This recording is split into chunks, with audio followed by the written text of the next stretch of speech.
What if what you've called your greatest weakness is actually a sign of your calling? Stop. Don't scroll past this.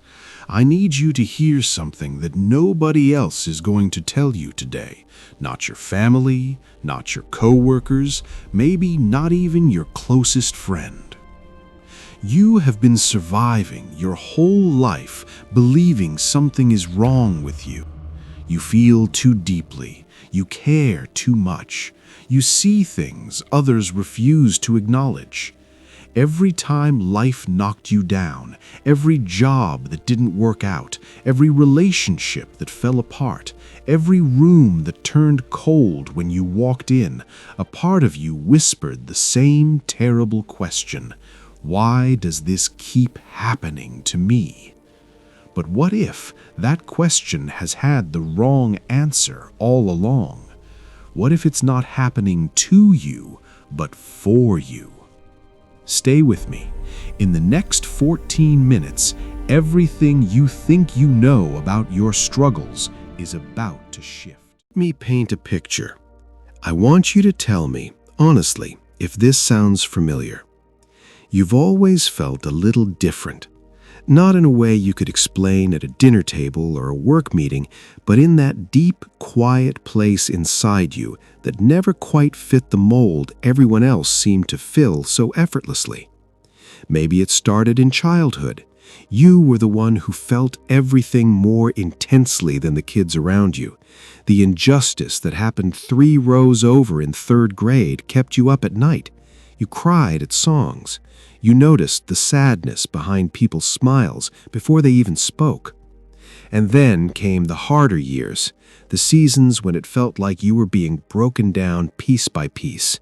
Loss, betrayal, isolation, doors closing in your face right when you thought you'd finally found your way through.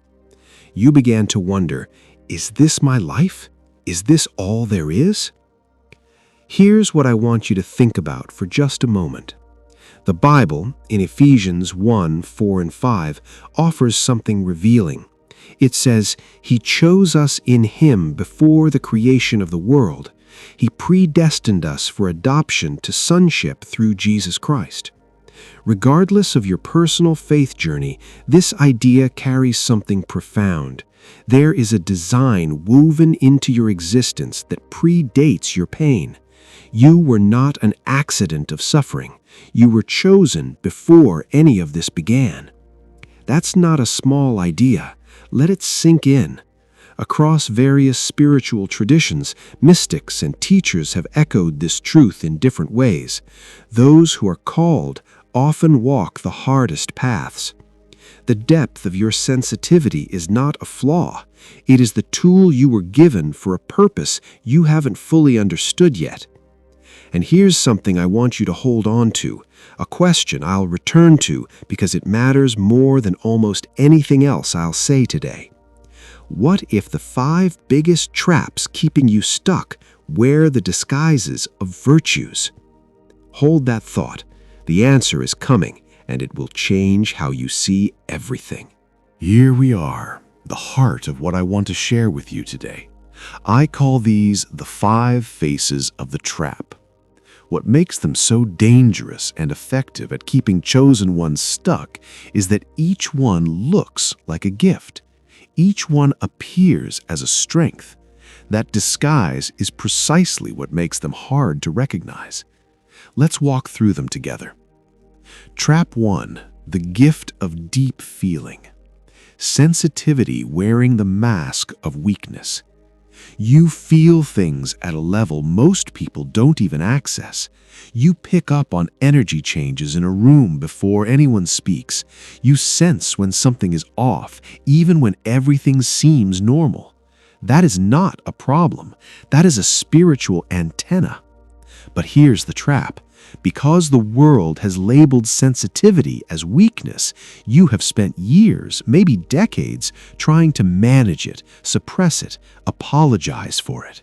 You've called yourself too emotional. You've wondered if you're too fragile for this world. In doing so, you have dimmed the very instrument you were given to navigate your calling. Jeremiah 1 verse 5 says, "Before I formed you in the womb, I knew you. Before you were born, I set you apart." The phrase "set apart" in Hebrew implies being consecrated, dedicated, and specially designated. You weren't formed and then given sensitivity as an afterthought. The sensitivity is part of what you were chosen for. The trap is believing it should feel comfortable. It won't. The antenna picks up everything, beauty and pain alike, but that's what makes it real. Trap 2. The gift of refusal.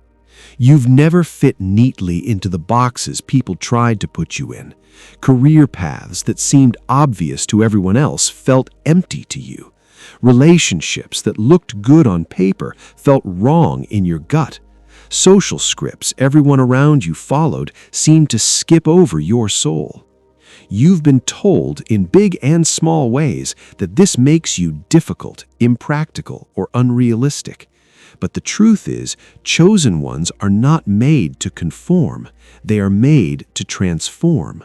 You cannot change something you have accepted as given. The trap is shame. It's the slow erosion that happens when enough people raise enough eyebrows at your refusal to settle. After a while, part of you starts to wonder, maybe they're right, maybe I should just fit in. Don't. Your refusal is not rebellion, it is discernment. It's your soul saying, not this, I was meant for more. Trap 3. The gift of the wilderness. Can we talk about loneliness for a moment?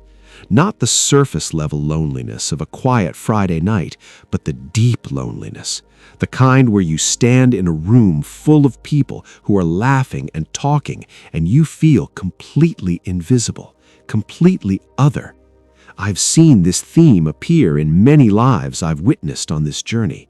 Almost every time, the person experiencing it has interpreted it the same way. Something is wrong with me. I am fundamentally unwanted.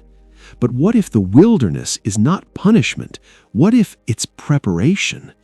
Romans 8:29 through 30 presents this extraordinary sequence.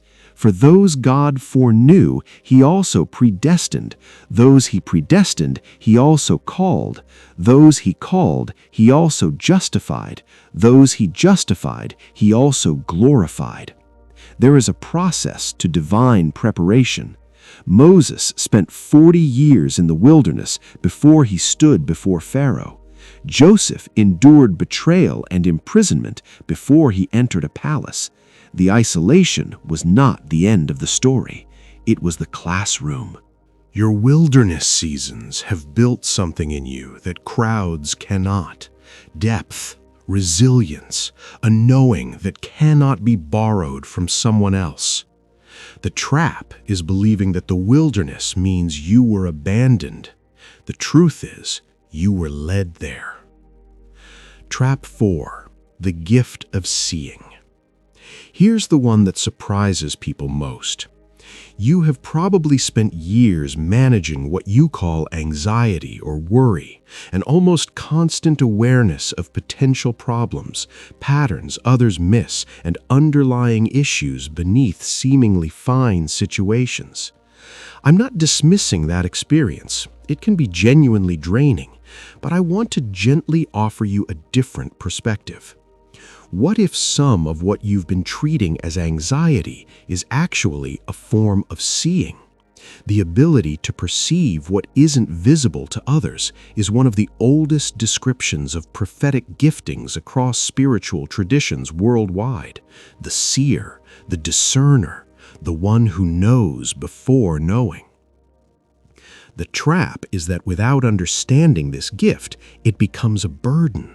The data pours in, the emotional undercurrents, the unspoken tensions, the sense that something is changing, and without an outlet, it builds into dread.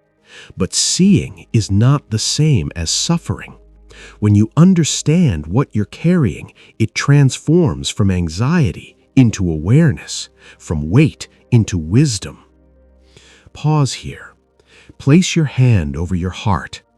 Ask yourself, when have I sensed something was coming and been right? That's not a glitch, that's a gift. Trap 5. The gift of repeated breaking. This is the deepest one.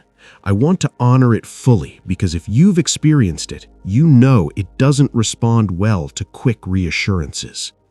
The pattern of loss involves building something, a relationship, a career, a version of yourself that you finally felt good about, and then watching it fall apart. Not once, not twice, but again and again, in a cycle that feels almost intentionally cruel. You have started to write a story about yourself from this pattern. I am someone who fails. I am someone things don't work out for. But here's what I've come to understand. Certain souls aren't built on a straight path. They are shaped through a refining process. Refining, in its original sense, involves fire. It requires removing what is not essential so that what is essential can emerge, pure and strong, and finally visible. Every breaking has stripped away something covering your truest self. Every loss has cleared ground that needed to be cleared. Every false version of your life that collapsed has made room for the real one to take shape. The trap is accepting the breaking as the final verdict. It is not. It is part of the process. Now, do you see it? Every one of these traps wears the face of a spiritual gift. Sensitivity, nonconformity, solitude, perception, resilience through fire. The very things the world has told you are your weaknesses are the raw materials of your purpose. The reason many chosen ones stay stuck is not due to a lack of gifts. It's because they've been taught to hide the ones that matter most. That ends today. There's something happening right now, in this season, in this moment, that I don't want you to miss. We are in a collective awakening. You feel it, don't you? Something is pressing on the atmosphere of this world. Old systems are cracking. Certainties that seemed solid for generations are suddenly shifting. Amid all that noise and upheaval, there are people, you may be one of them, who are waking up to a new level of clarity about who they are and what they're here to do. This isn't coincidence.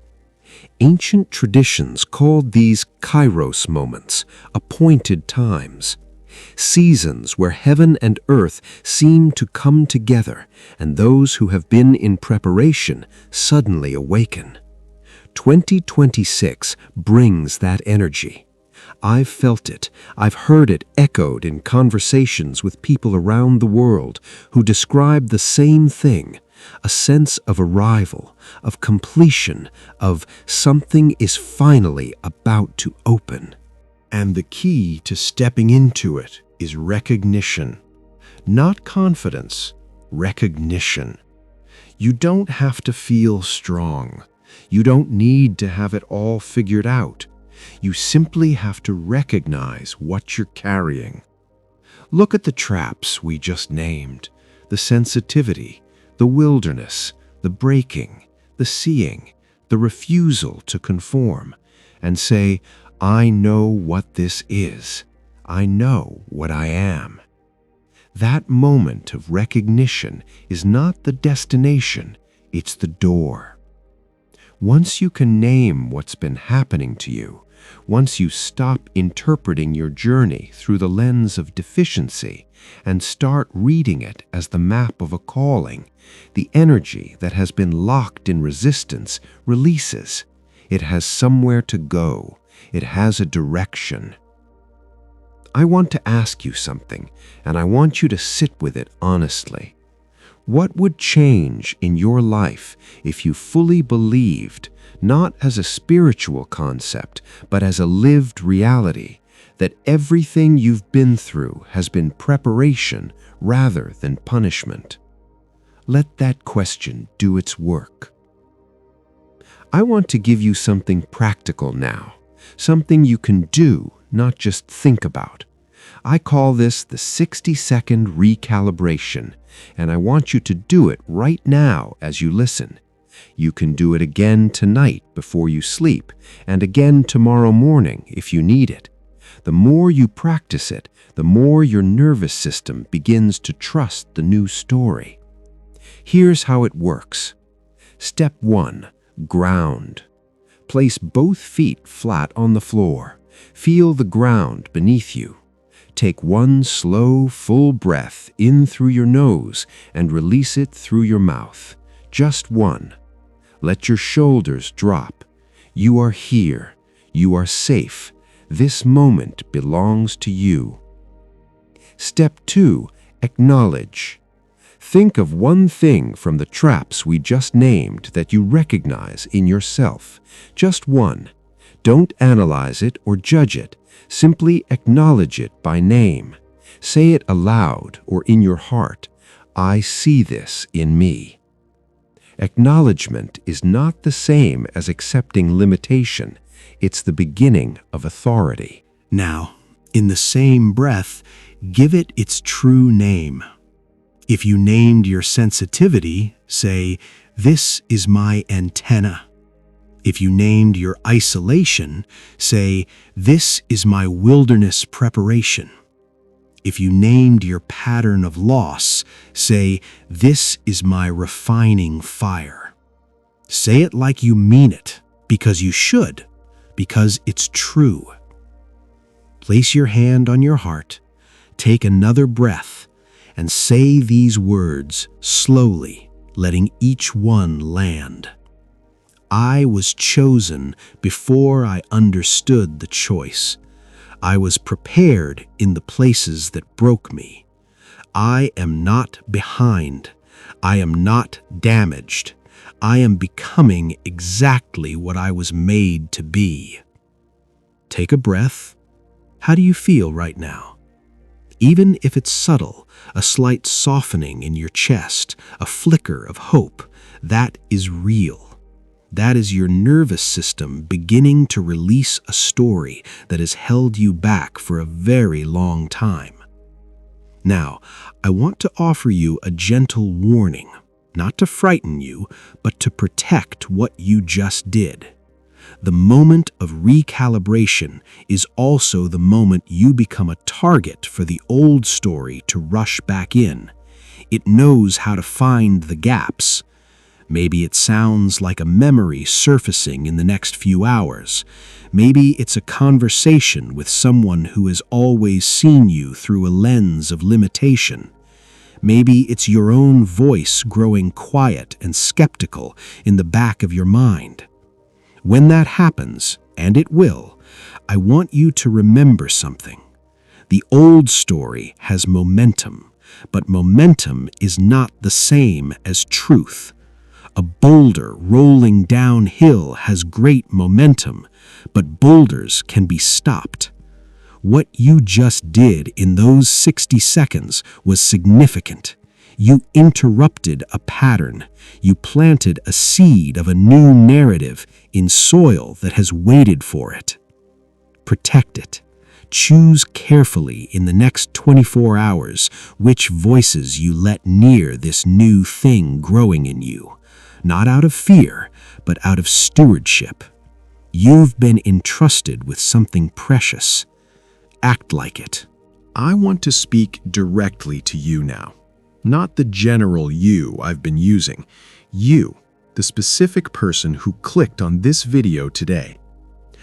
I don't know exactly what you've been through. I don't know how many times the world has told you that you were too much, not enough, or simply wrong for the life you wanted to build. I don't know how many nights you've spent awake trying to understand a journey that doesn't follow the patterns others seem to navigate so easily. But I believe, and I mean this, that you didn't just stumble upon this video. Something in you was reaching out, and something in this moment was reaching back. The 5 traps we talked about today, they're real.